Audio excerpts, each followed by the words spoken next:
J'ai grandi et j'ai habité ici. J'ai vu des personnes grandir ici, de les voir maintenant chez eux faire des réhabilitations. Moi, ça me fait super plaisir de participer à ça. Je prends rendez-vous avec les locataires pour expliquer les travaux à venir. Dans chaque logement, je visite chaque logement avant travaux. Je fais la communication des plannings également à les locataires. On m'a appris de A à Z depuis 1 an maintenant.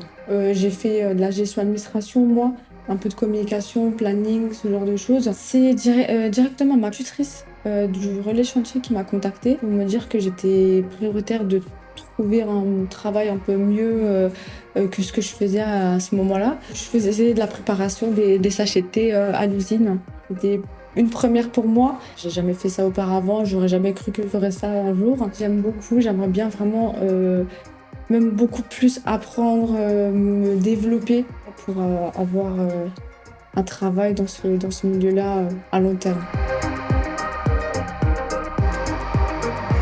Je suis électricien. J'apprends à faire les dalles, des courants, tableaux électriques, on fait les murs aussi.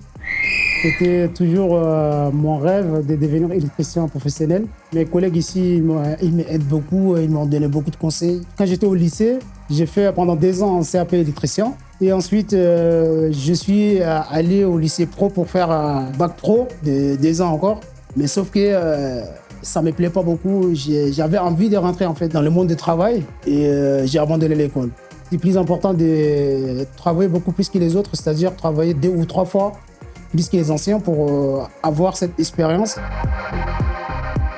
Le Relais Chantier, c'est une association qui est mandatée par les maîtres d'ouvrage et les entreprises qui rapportent l'appel d'offres s'engagent à réserver les heures à du public en difficulté d'insertion. On a les contrats classiques, CDD, CDI, on a aussi des contrats intérimaires, sans oublier les contrats d'apprentissage et de professionnalisation. Aujourd'hui, on est beaucoup plus dans le BTP, mais cela n'exclut pas non plus les métiers support. On est 4 conseillers ici, ce qui est important pour nous, c'est justement les accompagner dans ce processus-là tout en restant dans le cadre professionnel, c'est-à-dire remédier à ces problèmes sociaux, c'est-à-dire l'accompagner dans tout ce qui est montage de compétences à travers la clause sociale en les mettant en emploi. En donnant les 4 conseils, on est autour de 1000 à 1100 personnes. On est quasiment à plus de 60-70% de personnes mises en emploi. Le renouvellement urbain, c'est 2020-2030, plus d'1 milliard d'investissements de par les collectivités, les bailleurs sociaux. C'est 64% de cette somme-là qui est investie par les bailleurs sociaux. Mais c'est surtout le faire ensemble. C'est pas facile d'être en chantier tous les jours dans un quartier et donc ça donne aussi du sens de pouvoir y travailler et d'expliciter ce qui s'y passe. Nous, on a comme priorité d'améliorer le cadre de vie de nos locataires.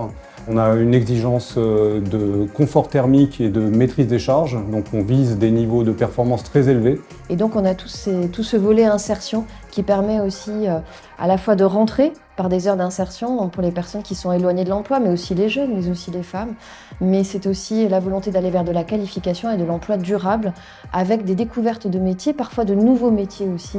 On donne beaucoup de jobs. Au FEA, on est un très gros investisseur. On a un programme d'investissement de l'ordre de 100 millions d'euros par an. On embauche aussi beaucoup d'habitants des quartiers prioritaires de la ville dans nos propres services. Donc c'est un cadre de vie plus écologique, plus résilient aussi, plus rattaché à la ville, avec du service public, avec des services éducatifs de haute performance. Voilà, c'est redonner tous ces éléments-là qui font de ces quartiers résidentiels des véritables quartiers de vie.